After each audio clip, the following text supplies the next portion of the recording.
नमस्ते दोस्तों, आज हम इस वीडियो लेक्चर में डेली करंट अफेयर्स सीरीज से 25 और 26 मार्च 2024 करंट अफेयर्स स्टडी करने वाले, जिसमें हम यहाँ लिखे गए टॉपिक्स को डिटेल में पढ़ने वाले हैं। अगर आप इस वीडियो लेक्चर का पीडीएफ चाहते हैं तो इस वीडियो के डिस्क्रिप्शन में जाइए, वहां आपको एक टेलीग्राम चैनल की लिंक मिलेगी। उस चैनल पर ज्वाइन कीजिए और आपको डेली पीडीएफ मिलते रहेंगे। आपको इस वीडियो लेक्चर के आखिरी तक बने रहना है, क्योंकि एंड में हम इन टॉपिक से रिलेटेड एमसीक्यूज को सॉल्व करने वाले और आपको उस एमसीक्यूज के जो सही आंसर लग रहे हैं उसको आपको कमेंट सेक्शन में लिखना है, ताकि मुझे पता चले कि कितने लोग सीरियसली पढ़ रहे हैं। क्योंकि आपको पता है, पढ़ाई जो हमने किया, जब तक हम उसे अप्लाई नहीं करते, जब तक हम एमसीक्यू की प्रैक्टिस नहीं करते, तब तक हमारी एग्जाम निकलना बहुत मुश्किल हो जाता है।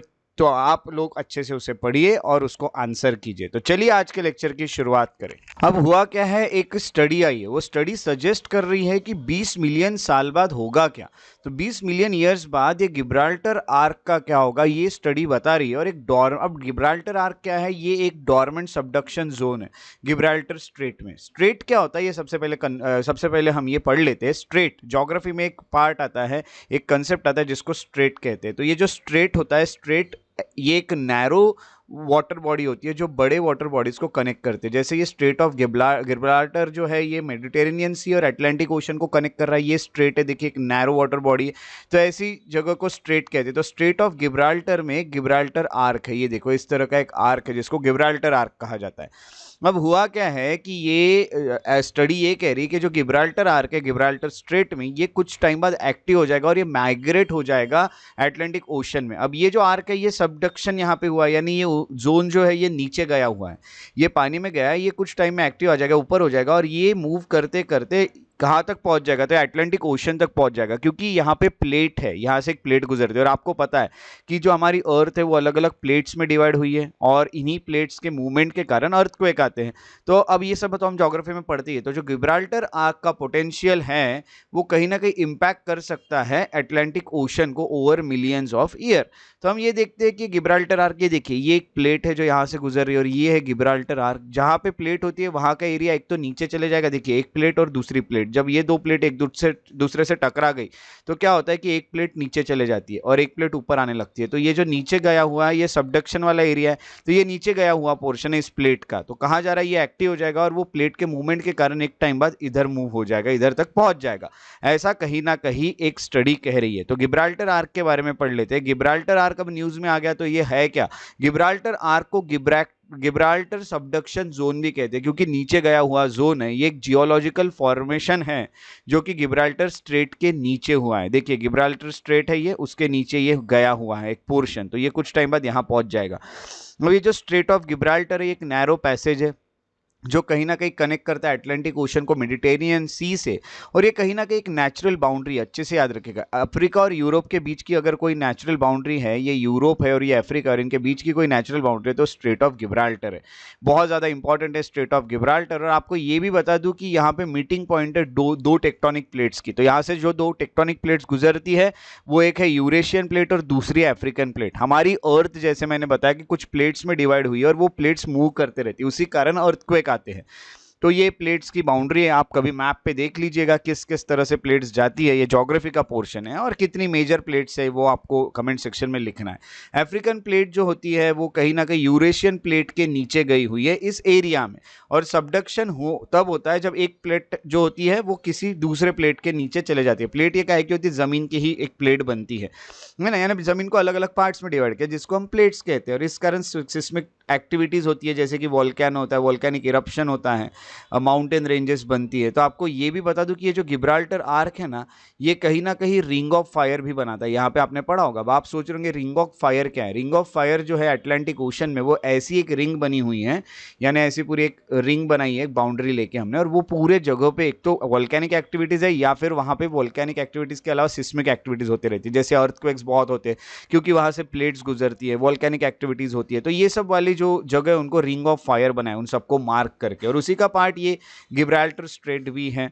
तो हम कहेंगे कि यहाँ पे अगर हम बात करें तो गिब्राल्टर आर्क जो होता है ये कोई डायनामिक बाउंड्री है, जैसे मैंने आपको बताया कि represents a dynamic boundary where this immense force shape earth crust, है ना। तो अर्थ के क्रस्ट को जो बनाते हैं, यानी एक प्लेट नीचे जाएगी, दूसरी प्लेट ऊपर ऊपर आती जाएगी, और दूसरी प्लेट जब ऊपर ऊपर आ रही है तो ये एरिया कुछ टाइम बाद हो सकता है पानी के ऊपर तक पहुंच जाए।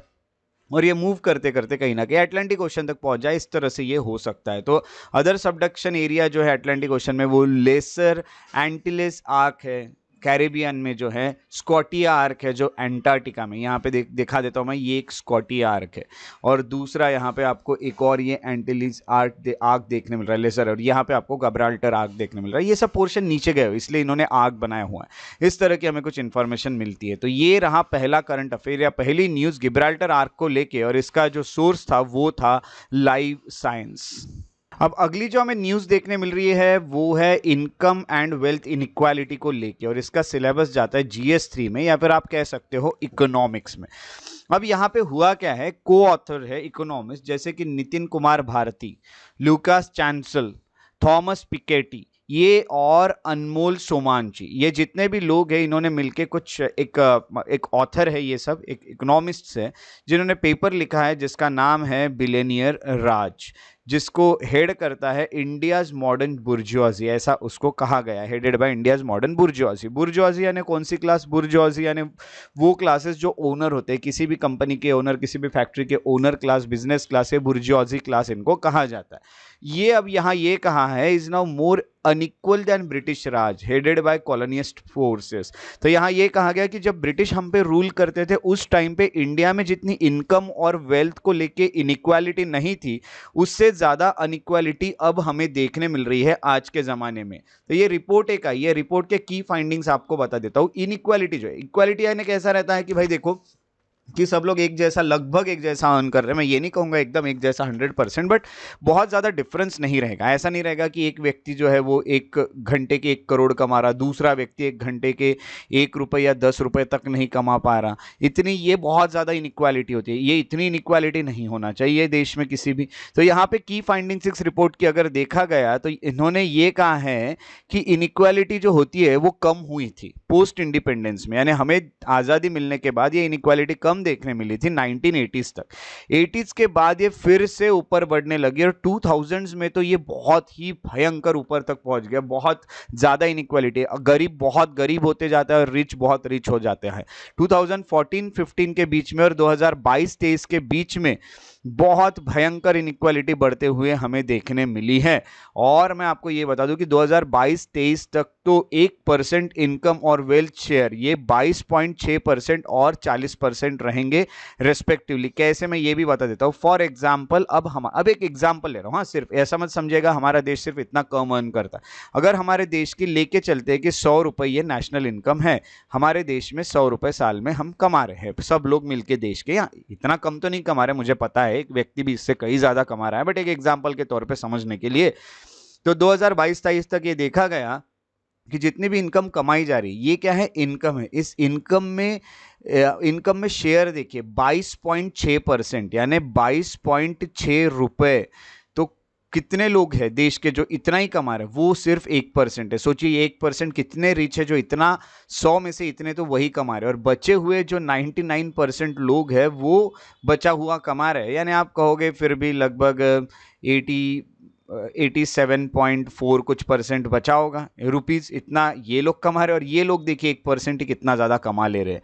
यानी ये इतनी ज़्यादा इनइक्वालिटी जो है ये ठीक नहीं है। और हमारे देश में जितनी भी वेल्थ है, दूसरी बात तो जितनी भी वेल्थ है, जितना भी पैसा है, उसमें 40% शेयर तो सिर्फ उन्हीं लोगों का है जो 1% के रिच लोग हैं। बाकी नीचे के बचे हुए 60% इनकम सिर्फ होल्ड करते हैं अपने पास, वेल्थ उनकी है इतना, समझ लीजिए इतनी ज़्यादा है। तो eight there highest historical levels India's top 1% income share is among the very highest in the world, बहुत हाई है। आपको ये बता दूं कि साउथ अफ्रीका, ब्राजील, यूएस भी हमसे बहुत पीछे। इससे पता चलता है कि इंडिया में कितनी ज़्यादा इनइक्वालिटी है वेल्थ को लेके, इनकम को लेके, कमाई को लेके। आगे अगर हम देखें तो आगे और इसमें चीज़ें हैं कि वेल्थ जो है is highly concentrated even with in top 1%, है ना। तो हम कहेंगे यही है कि बहुत ज़्यादा वेल्थ जो है, पैसा भी वो किसका है इंडिया में ज़्यादा से ज़्यादा, वो 1%, ये जो 1% लोग हैं इन्हीं का है। अगर 142 करोड़ पॉपुलेशन होगी तो समझ जाइएगा कि 14 करोड़ लोगों का ही इतना ज़्यादा पैसा है, उनके पास कितना पैसा होगा ये आप सोच सकते हैं। 2022-23 में तो टॉप 1% की वेल्थ जो थी ये 39.5% और 29% पॉइंट्स जो है वो जस्ट 0.1% को आते हुए दिखे। इन्होंने कहा था, इन्होंने तो पहले अंदाजा लगाया था अपने किताब में कि यहां तक पहुंचेंगे, चलिए उसके आसपास तक तो हम बिल्कुल पहुंच गए। देखिए ना, यानी आप देख सकते हो कि 2022-23 में 1% वेल्थ जो लोग हैं उनका हिस्सा 39.5% था, जितने हमारे पास क्या है तो वेल्थ है उसमें से, यानी जितना भी इंडिया में पैसा उसमें से इतना 39.5% तो 1% के पास है। इस 1% में भी 0.1% लोग निकाल लो, यानी ये जो 0.1% टॉप के रिच लोग हैं, इनके पास अगर आप देखोगे, आप विश्वास नहीं करोगे, तो 22 परसेंटेज पॉइंट्स है to just top 0.1% and 16 percentage point to just top 0.1%। यानी आप देख रहे हैं कि 29 परसेंटेज पॉइंट, इसमें से भी 29%, 39 में से 29%, तो ये 0.1% लोगों के पास ही पैसा है। ठीक है, तो ये सब चीज़ें भी आपको देखने मिलती है।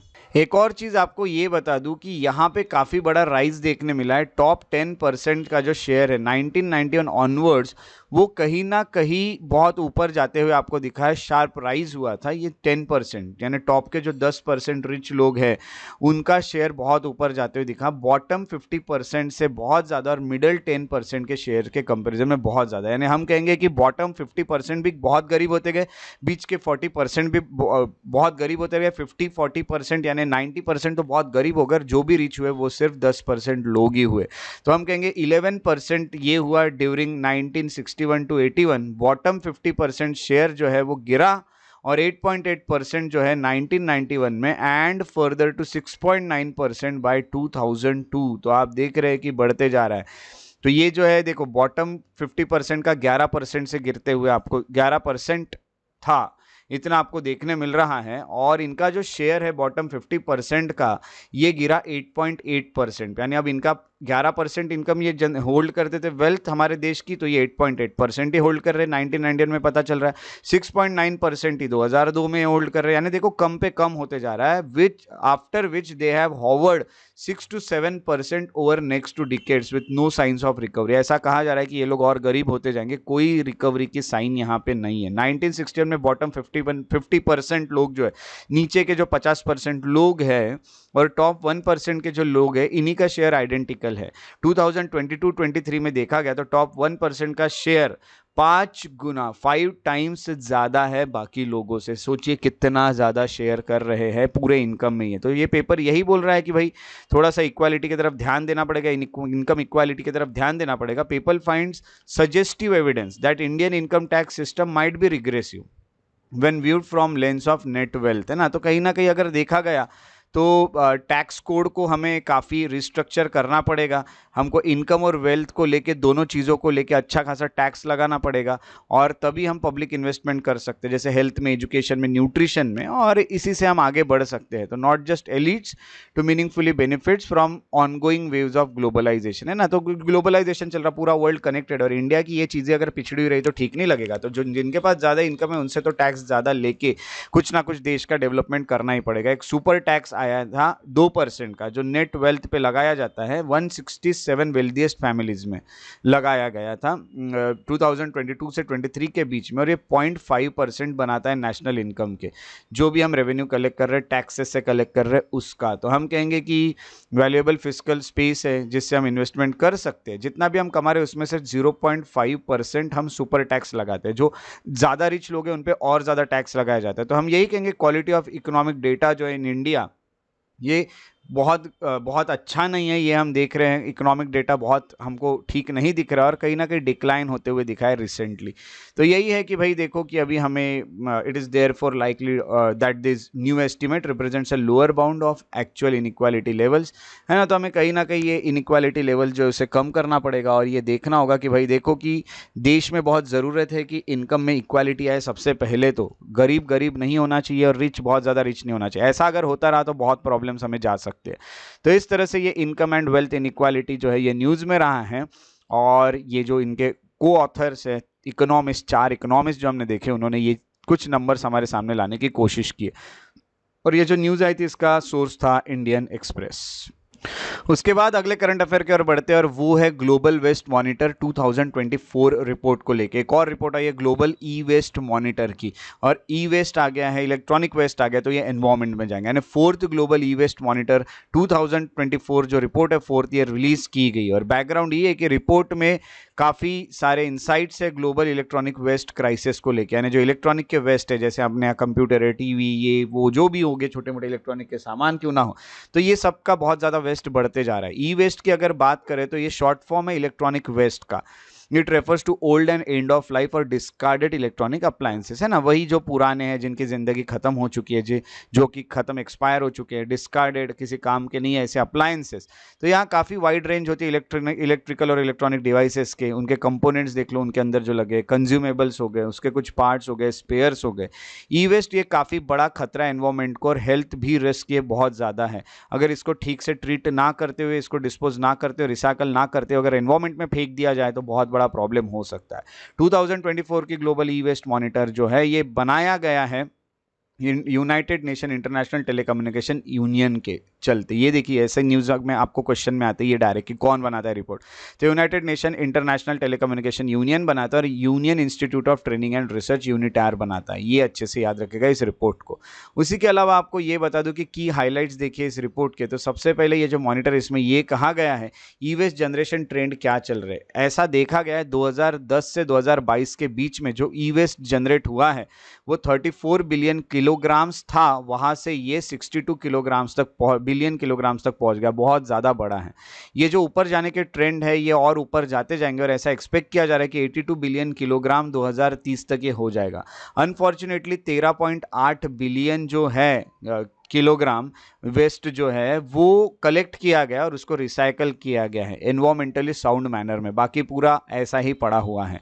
फैक्टर्स क्यों, कौन से फैक्टर्स है जिस कारण ये ई वेस्ट बढ़ रहा है? पहला तो है टेक्नोलॉजिकल प्रोग्रेस, टेक्नोलॉजी में हम आगे बढ़ते जा रहे हैं और प्रोडक्ट की जो लाइफ है बहुत कम है, इस कारण अब वो वेस्ट हो जाता है। दूसरा है हायर कंजम्पशन रेट, हम एक ही प्रोडक्ट को बहुत ज़्यादा कंज्यूम कर लेते हैं और उसको बहुत जल्दी खत्म कर देते हैं और वो किसी काम का बाद में नहीं रहता, फिर उसको फेंक के नया प्रोडक्ट ले लेते हैं। तीसरा है लिमिटेड रिपेयर ऑप्शन, है ना, काफ़ी सारी चीज़ें ऐसी होती है जो रिपेयर भी नहीं होती, उसको डायरेक्ट फेंक देना पड़ता है। और चौथा है ग्रोइंग इलेक्ट्रॉनिफिकेशन, है ना, तो हर चीज़ डिजिटल होते जा रही है, तो हर चीज़ इलेक्ट्रॉनिक होते जा रही है जिस कारण प्रॉब्लम पे प्रॉब्लम होते जा रहा है। और एडिक्वेट ई वेस्ट मैनेजमेंट इंफ्रास्ट्रक्चर, हमारे यहाँ इंफ्रास्ट्रक्चर भी इतना अच्छा नहीं है जिससे हम ये ई वेस्ट का मैनेजमेंट कर सके। तो ये पूरे फैक्टर्स है जिससे ई वेस्ट जो है वो बढ़ गया है।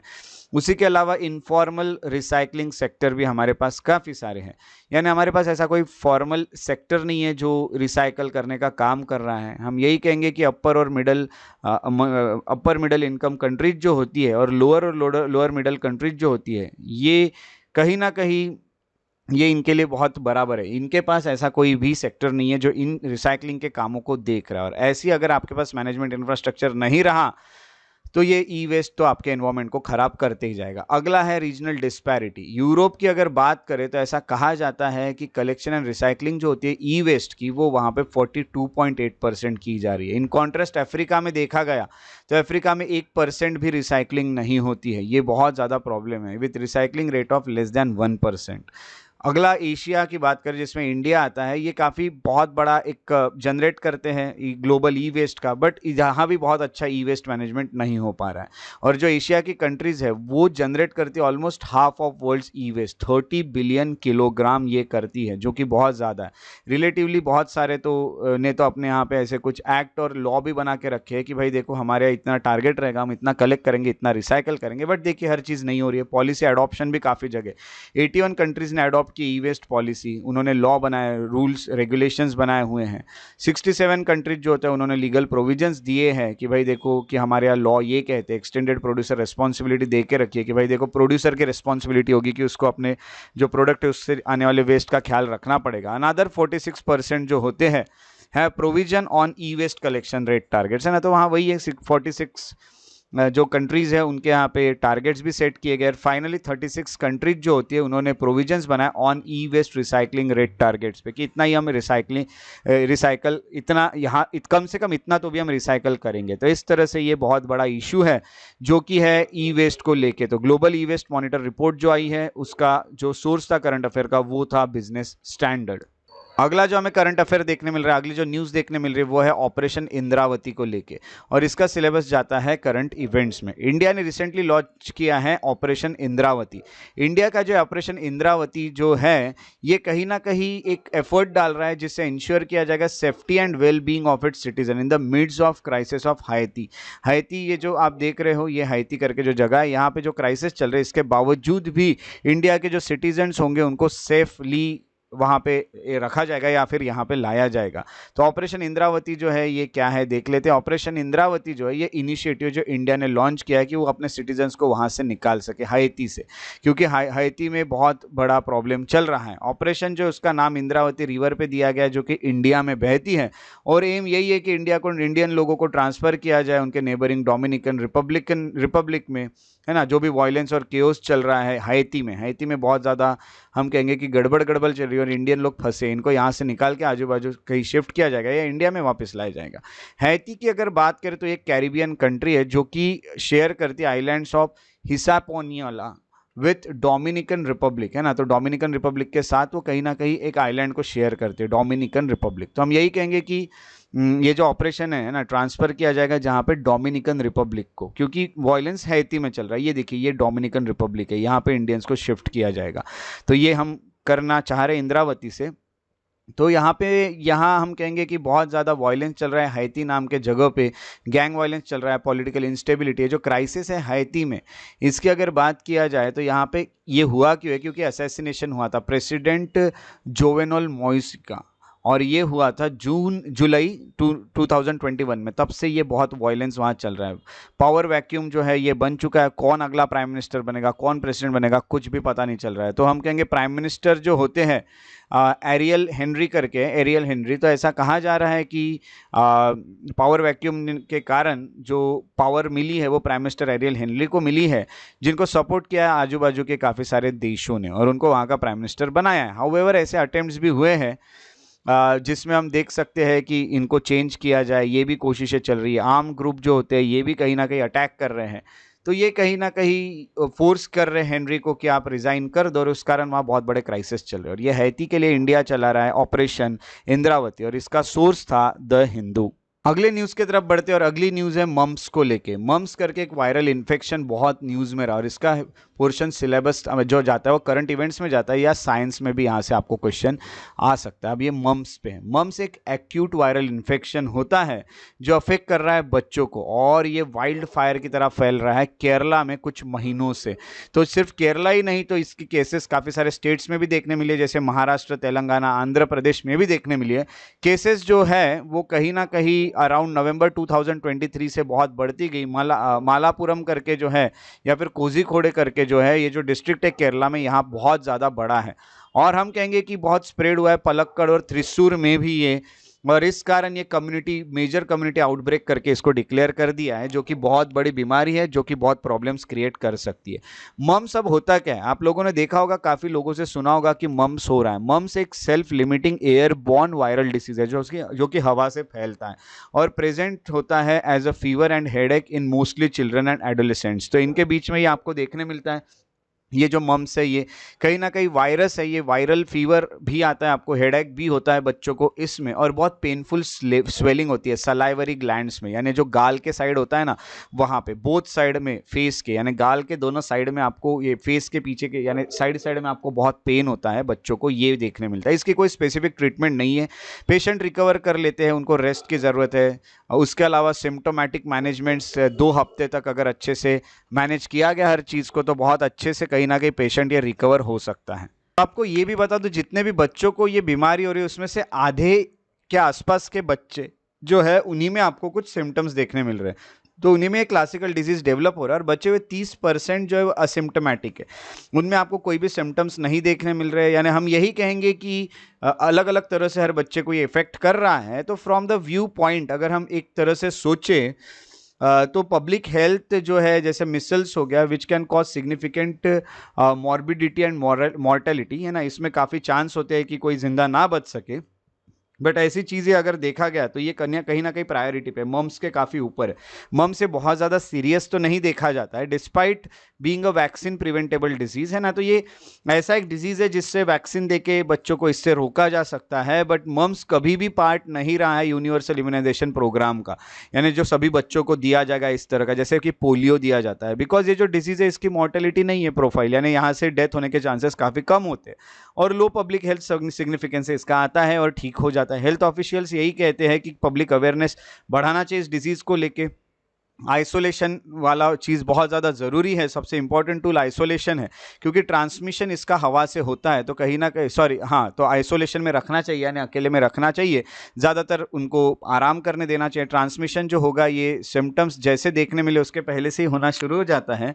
और आपको ये बता देता हूँ फुल 3 वीक्स इसको लगते हैं ठीक होने के लिए, और कोई लिमिट नहीं है स्प्रेड होने की इस डिसीज़ का, ये कितना भी स्प्रेड हो सकता है। तो इस तरह से ये मम्स रहा है डिसीज़ जो कि न्यूज़ में, और इसका सोर्स था द हिंदू। अगला जो न्यूज़ हमें देखने मिलती है वो है इंटरनेशनल एस्ट्रोनॉमिकल यूनियन को लेके। तो एक इंटरनेशनल एस्ट्रोनॉमिकल यूनियन जो इसका सिलेबस जाता है करंट इवेंट्स में। तो इंटरनेशनल एस्ट्रोनॉमिकल यूनियन IAU जिसे कहा जाता है, उन्होंने अप्रूव किया है चंद्रयान 3 की लैंडिंग साइट शिव शक्ति को अप्रूवल मिल चुका है। तो हम कहेंगे कि अनाउंसमेंट ये define the origin of the names as compound words, जो कि इंडियन माइथोलॉजी से लिया गया था, जैसे कि शिवा एंड फेमिनाइन शक्ति। तो इसमें दोनों चीज़ें, जो मेस्कुलाइनिटी है वो शिवा से, और फेमिनाइन जो है चीज़ें वो एक शक्ति से है। तो इसका ड्यूअलिटी ऑफ नेचर है, और आपको पता है ये एक लैंडिंग साइट है चंद्रयान 3 के विक्रम लैंडर के लिए। तो ये इंटरनेशनल एस्ट्रोनॉमिकल यूनियन है क्या जो इसको रिकॉग्नाइज कर रहा है?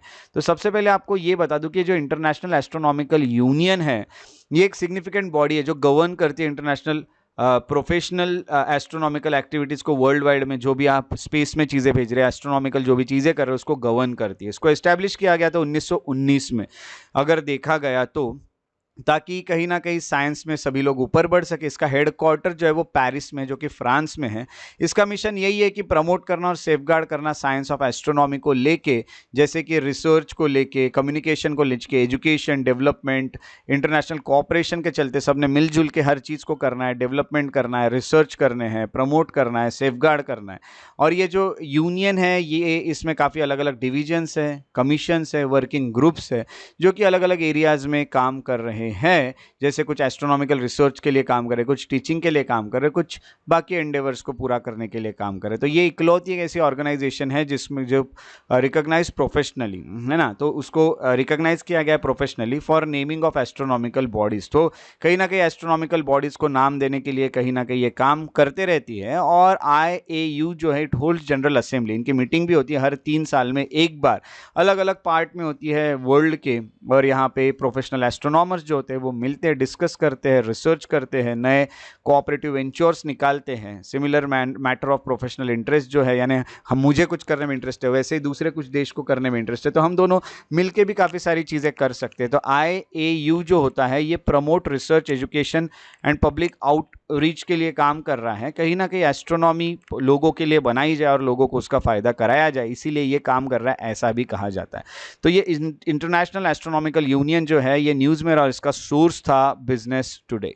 अगली जो हमें न्यूज़ देखने मिल रही है वो है मैरीटाइम एंटी पायरेसी एक्ट को लेकर। इसका सिलेबस जाता है करंट इवेंट में।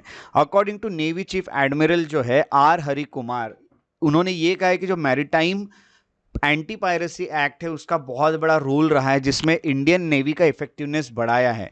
इंडियन नेवी का एक ऑपरेशन चला था 100 डेज का जो ऑपरेशन था, जिसका नाम था ऑपरेशन संकल्प।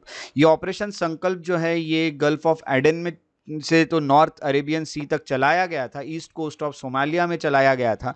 और अगर देखा गया तो 100 दिन का था पायरेसी के खिलाफ, जो भी पायरेसी होती है उसके खिलाफ। अब ये एंटी पायरेसी एक्ट है क्या, ये देख लेते हैं। तो ये जो एंटी पायरेसी एक्ट है 2022 में बनाया गया था। तो ये एक बहुत अच्छा एक्ट है जिससे पायरेसी का धोखा जो है समुंदर में, उससे हम बच सकते हैं। ये जो एक्ट है इसको एनैक्ट किया गया था 31 जनवरी 2023 को, और ये फोर्स में आया 22 फरवरी 2023 को। इसका एम यही है कि यूनाइटेड नेशन कन्वेंशन जो होता है ऑन लॉ ऑफ सी, जो हमने भी साइन किया है, तो ये पूरे यूनाइटेड नेशन का एक कन्वेंशन है जो पायरेसी के खिलाफ काम कर रहा है, जो सी के लिए लॉ बनाने का काम करता है, उसको इफेक्ट देना, उसको इफेक्ट में लाना। तो हम कहेंगे कि पायरेसी से बचाना जो समुंदर है उसमें और रिलेटेड मैटर्स में। ये जो एक्ट होता है यहाँ पनिशमेंट भी दी है, अगर कोई पायरेसी में इन्वॉल्व दिखता है या फिर जो पायरेसी करता है, करने की कोशिश करता है, दूसरे को करने के लिए मजबूर करता है, अबेट करता है या कॉन्स्पायर करता है, यानी प्लानिंग करता है, उन सबको यहाँ पनिशमेंट दी जाएगी। मैरीटाइम एंटी पायरेसी एक्ट जो होता है ये एम्पावर करता है इंडियन नेवी और कोस्ट गार्ड को कि वो पायरेट्स को अरेस्ट कर सकते हैं, उनको सीज कर सकते हैं, उनके जो भी ऑपरेशन है उसको, और जो हाई सीज में काम कर रहे हैं उनको। तो यही यहाँ हम यही कहेंगे कि एक्सक्लूसिव इकोनॉमिक जोन और उसके बियॉन्ड यहाँ पे काम किए जाते हैं। तो कहीं ना कहीं पायरेसी रोकने के लिए यहाँ काम करते हैं। इंडिया के कोर्ट जो होते हैं वो केसेस चलाते हैं, लाइफ इंप्रिजनमेंट, फाइन या दोनों भी यहाँ पे दी जा सकती है, उम्र कैद की सजा भी इसमें हो सकती है। ये जो एक्ट है इसको कहीं ना कहीं कंसिडर किया जाता है और the offensive as extraditable where India has sign such treaties, है ना। तो वही कहा गया है कि भाई देखो कि हमने ट्रीटी साइन की है उन देशों के साथ, कुछ देशों के साथ, कि भाई हम इस तरह की एक्टिविटीज़ को रोकेंगे। तो ये एक्ट उसी के लिए काम कर रहा है। और इंडिया का जो एग्रीमेंट है सोमालिया के साथ, जहाँ सोमालियन पायरेट्स जो होते हैं वो कहीं ना कहीं 2017 से बहुत एक्टिव आपको देखने मिल रहे थे, उनको कहीं ना कहीं रोकने के लिए इंडिया ने चीज़ें देखी थी। इसीलिए इंडिया ने एक मिशन भी चलाया था, जैसे मैंने आपको बताया, ऑपरेशन भी चलाया 100 दिन का, जिसको ऑपरेशन संकल्प कहते हैं। तो मैरीटाइम एंटी पायरेसी एक्ट जो है ये न्यूज़ में रहा और इसका जो सोर्स था वो था द हिंदू। अगले न्यूज़ की तरफ बढ़ते हैं और अगली न्यूज़ हमें जो देखने मिल रही है वो है इलेक्टोरल ट्रस्ट को लेके। अब इलेक्शन है तो इलेक्शन से रिलेटेड तो काफ़ी सारे करंट अफेयर्स आपको देखने ही मिलेंगे। और इलेक्टोरल ट्रस्ट जो होता है इसका सिलेबस पॉलिटी में जाता है। 2 इलेक्टोरल ट्रस्ट जो होते हैं उसको डिस्ट्रीब्यूट किया गया था distributed corporate donations to political parties through electoral bond route. तो इलेक्टोरल बॉन्ड हमने पिछले ही कुछ करंट अफेयर्स में डिस्कस किया था, सुप्रीम कोर्ट ने इलेक्टोरल बॉन्ड को अनकॉन्स्टिट्यूशनल भी बोल दिया है। तो कहीं ना कहीं हम कहेंगे कि 2 इलेक्टोरल ट्रस्ट जो है हैव डिस्ट्रीब्यूटेड कॉर्पोरेट डोनेशंस, तो उन्होंने डिस्ट्रीब्यूट किया था। हर चीज़ के बारे में आपको पता चलेगा। तो ये इलेक्टोरल ट्रस्ट क्या है ये आपको पता चलेगा, ये सिर्फ हेडलाइन की तरह अभी पढ़ के रखिए, अभी आपको आगे पता चलने वाला। बैकग्राउंड यही कि ये जो डिटेल्स है ये कहीं ना कहीं इलेक्शन कमीशन ने बताया है। और इलेक्टोरल बॉन्ड्स जो होता है स्कीम ये ऑफर करती थी फुल सीक्रेसी डोनर्स को, वो चुपचाप में हर चीज़ें यहाँ पे डोनेट कर रहे थे आप अपने फेवरेट पॉलिटिकल पार्टीज को, यानी चंदा दिए जैसा था, ये चंदा मिल रहा था पॉलिटिकल पार्टीज को, जिसका यूज करके ये लोग कहीं ना कहीं अपने इलेक्शन कैंपेन्स चला रहे थे। तब सुप्रीम कोर्ट ने इसको इंटरवीन करके डायरेक्ट कर दिया है कि ये खत्म कर दिया जाए, यानी हम यही कहेंगे कि director full details to be made public. तो अभी जो जो चीज़ें उसको पब्लिक कर दिया जाए। इलेक्टोरल ट्रस्ट जो होता है ये हम कहेंगे needs to disclose their donors and their donations. तो जो भी लोगों ने आपको डोनेट किया है और जो भी उन्होंने डोनेशंस दिए, कितने रुपए दिए, क्या नहीं, उनके सबके नाम अब यहाँ पे डिस्क्लोज किए जाएंगे। इस तरह से चीज़ें यहाँ कही गई। अब इलेक्टोरल ट्रस्ट होता क्या है? इलेक्टोरल ट्रस्ट की बात करें तो इलेक्टोरल ट्रस्ट एक नॉन प्रॉफिट ऑर्गेनाइजेशन है जो कि काम कर रहा है, जिसको कहीं ना कहीं एस्टैब्लिश किया गया था कि वो जो भी कॉन्ट्रीब्यूशन हो रहे हैं इंडिविजुअल या कंपनीज से उनको कलेक्ट करें। ठीक है, इसके लिए उनको रखा हुआ था। तो ये जो फंड होते हैं ये बाद में डिस्ट्रीब्यूट किए जाते थे, जो जो पार्टीज को यहाँ भेजे जा रहे हैं उनको, तो पॉलिटिकल पार्टीज में डिस्ट्रीब्यूट किए जाते थे। ये जो कंसेप्ट इलेक्टोरल ट्रस्ट का, इसका एम यही था कि ट्रांसपेरेंसी आए, यानी दिखे कि पॉलिटिकल फंडिंग कौन कर रहा है कौन नहीं। तो ये सब चीज़ें इसमें थी। तो इसका पर्पस क्या था इस्टेब्लिशमेंट करने का, इसको बनाने का? इलेक्टोरल ट्रस्ट कहीं ना कहीं इंटरमीडियरीज था between donors and political parties. पहले डोनर जो होगा वो डायरेक्टली जिसको डोनेट करना हो क्या करेगा कि डायरेक्टली पॉलिटिकल पार्टीज को ले जाके पैसा डोनेट कर देगा। बट ऐसा नहीं था, पहले आपको इलेक्टोरल ट्रस्ट को देना पड़ेगा, फिर इलेक्टोरल ट्रस्ट जो होगा वो पॉलिटिकल पार्टीज तक पहुंचाएगा। तो इनको इंट्रोड्यूस किया गया था 2013 में, ताकि ये जो प्रोसेस है पॉलिटिकल फंडिंग की इसको कहीं ना कहीं ठीक किया जाए और प्रमोट किया जाए ट्रांसपेरेंसी, यानी लोगों को पहुंच समझ सके कि लोग क्या हो रहा है। एलिजिबिलिटी और रजिस्ट्रेशन की अगर बात की जाए तो कहीं ना कहीं इलेक्टोरल ट्रस्ट जो होता है ये नॉन प्रॉफिट कंपनी रहेगी, जिसको रजिस्टर किया जाएगा सेक्शन 29A में, RPA representation of people act में 1951 का जो है वो। दूसरी बात, it acts as a conduit for हम कहेंगे कलेक्टिंग कंट्रीब्यूशन। तो ये कंट्रीब्यूशन जो कोई दे रहा है उसको कलेक्ट करने का इसका काम था, बाद में डिस्ट्रीब्यूट करने का इसका काम था। अगला है डोनेशन डिस्ट्रीब्यूशन। 95% जो कंट्रीब्यूशन मिलते थे वो जो रिसीव होते थे इलेक्टोरल ट्रस्ट के चलते फाइनेंशियल ईयर में, वो डोनेट किए जाते थे रजिस्टर्ड पॉलिटिकल पार्टीज को। इलेक्टोरल बॉन्ड स्कीम जो होती है जिसमें एनोनिमस डोनेशन चलते हैं, वैसा इसमें नहीं था। यहाँ पे किसी ने किया वो पता नहीं चलता था। इलेक्टोरल ट्रस्ट कहीं ना कहीं डिस्क्लोज करता था कि भाई कौन दे रहा है, कितना दे रहा है, किसको दे रहा है, और ये सब चीज़ें इलेक्शन कमीशन ऑफ इंडिया को भी पता रहती थी। रिपोर्टिंग और ट्रांसपेरेंसी की बात करें तो इलेक्टोरल ट्रस्ट जो होता है उसको कहीं ना कहीं कॉन्ट्रीब्यूशन जितना हुआ है उसकी रिपोर्ट इलेक्शन कमीशन को देनी पड़ती थी, जिससे पता चलेगा कौन डोनर है, कौन सी पार्टी को वो सपोर्ट कर रहे हैं। ये जो रिपोर्ट्स रहेंगे फिर ये पब्लिक स्क्रूटिनी के लिए यहाँ पे अवेलेबल होंगे, यानी लोगों के लिए भी वो अवेलेबल होंगे, लोग भी देख सकते हैं कौन किसको कितना दे रहा है। तो काफ़ी अच्छी चीज़ थी। अब अगर हेडलाइन पढ़ोगे तो आपको पता चल जाएगा, इसलिए मैंने बोला कि थोड़ा रुकिएगा। 2 इलेक्टोरल ट्रस्ट जो होते हैं हैव डिस्ट्रीब्यूटेड कॉर्पोरेट डोनेशन, है ना, तो अभी हम कहेंगे कि इन्होंने डिस्ट्रीब्यूट करना शुरू किया है थ्रू इलेक्टोरल बॉन्ड रूट जो हुए हैं वो। तो हम कहेंगे कि अब इलेक्टोरल बॉन्ड बंद कर दिए गए तो इनको फिर से अच्छे से एक्टिव करना होगा, और अभी पता चलना चाहिए कि भाई देखो कि कौन डोनेट कर रहा है और कितना डोनेट कर रहा है। तो ये जो करंट अफेयर था इसका सोर्स था टाइम्स ऑफ इंडिया। अब चलिए, अब बारी आज के प्रैक्टिस एमसीक्यूज को सॉल्व करने की। जैसे कि 2 दिन के करंट अफेयर थे तो 6 एमसीक्यूज के क्वेश्चन रहेंगे। पहला क्वेश्चन है, consider the following statement. Statement 1, electoral trust is non profit organization established to systematically collect voluntarily contributions from individuals and companies. Statement 2, 95% of the contribution received by electoral trust in the financial year must be donated to registered political parties. Which of the following statement is correct in respect to above statement? Both statement 1 and statement 2 are correct. Statement 2 is the correct explanation for statement 1. Both statement 1 and statement 2 are correct. Statement 2 is not the correct explanation of statement 1. C, statement 1 is correct but statement 2 is incorrect. D, statement 1 is incorrect but statement 2 is correct. चलिए second question की तरफ चलते हैं। Question number 2, with reference to Maritime Anti-Piracy Act 2022, consider the following statements. First, the act enacted by India to address the menace of piracy on high seas. It aims to give effect to United Nations Convention on the Sea Law of the Sea concerning the repression of piracy on the high seas and related matters. Third, it empowers authorities to arrest individuals and seize pirate ships and property on board. How many of the statements given above are correct? Only one, only two, all three, या फिर none? Question number 3 जो है वो है, which of the following organisation is the nodal agency for meaning the landing site of celestial object? International astronomical unit, B is international union for quaternary research, third is planetary society, and fourth is international union for geological sciences. Question number 4 is, India launched operation Indravati to evacuate its citizens stranded in Ukraine, Israel, Haiti, या फिर Sudan. Question number 5 is with reference to e-waste generation, consider the following. First, technological process. Second, higher consumption rate.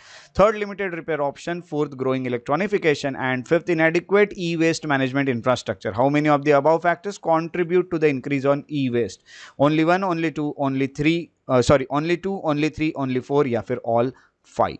Question number 6 is, consider the following subduction zones: Gibraltar Arc, Lesser Antilles Arc, Scotty Arc. How many of the above are located in Atlantic region? Only one, only two, all three, या फिर none.